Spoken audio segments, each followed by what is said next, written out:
Ότι πραγματοποίησε εξαιρετική εμφάνιση στο τελικό του ελεύθερου προγράμματος στους όλους, συγχρονισμένη κολύμβηση και με 88.000 βαθμούς κατέλαβε την 7η θέση σε μια από τις καλύτερες εμφανίσεις σε παγκόσμια πρωταθλήματα για τα ελληνικά χρώματα. Στο ψηλότερο σκαλί του βάθρου ανέβηκε η Σβετλάνα Κολεσνιτσέκο, σε το 5ο χρυσό της Ρωσίας στη συγχρονισμένη κολύμβηση στη Βουδαπέστη.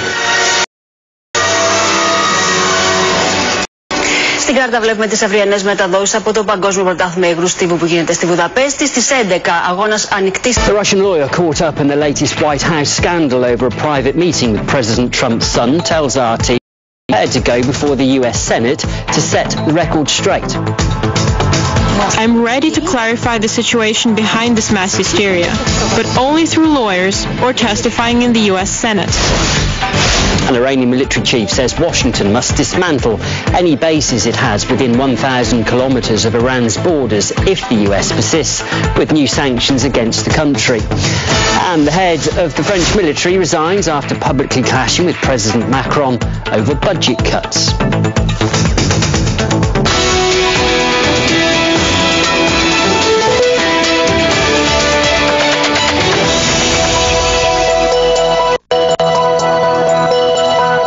Hello, good evening, welcome. You're watching RT International. It's just turned 10 o'clock here in Moscow.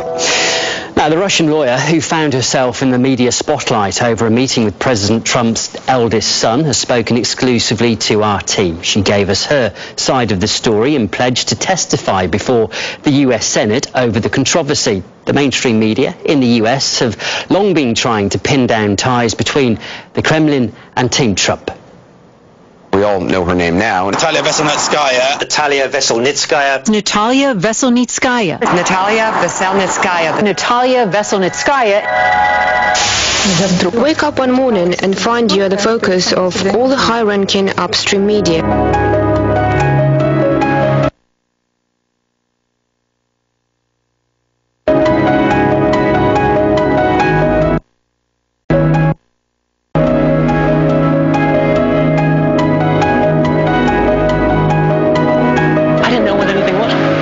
It was nothing.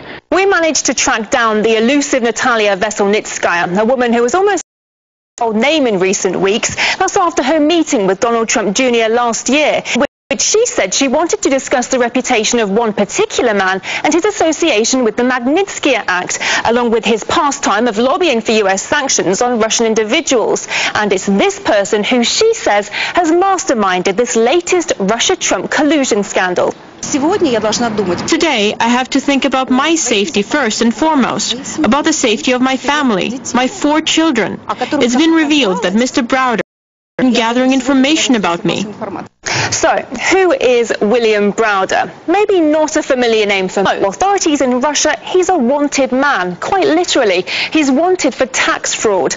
On top of this, leaked US State Department emails reveal that Browder was actively gathering information about Veselnitskaya ahead of when this scandal broke, and that included personal details such as where she lives. So given this information, Veselnitskaya seems quite convinced that Browder has harbored a personal vendetta against her, perhaps something to do with the fact that he once lost a case in court to her. Now, this was a 2013 case in which Veselnitskaya represented the Cyprus-based company Prevozon Holding, which is owned by a Russian businessman. Browder had accused the company of money laundering. The case was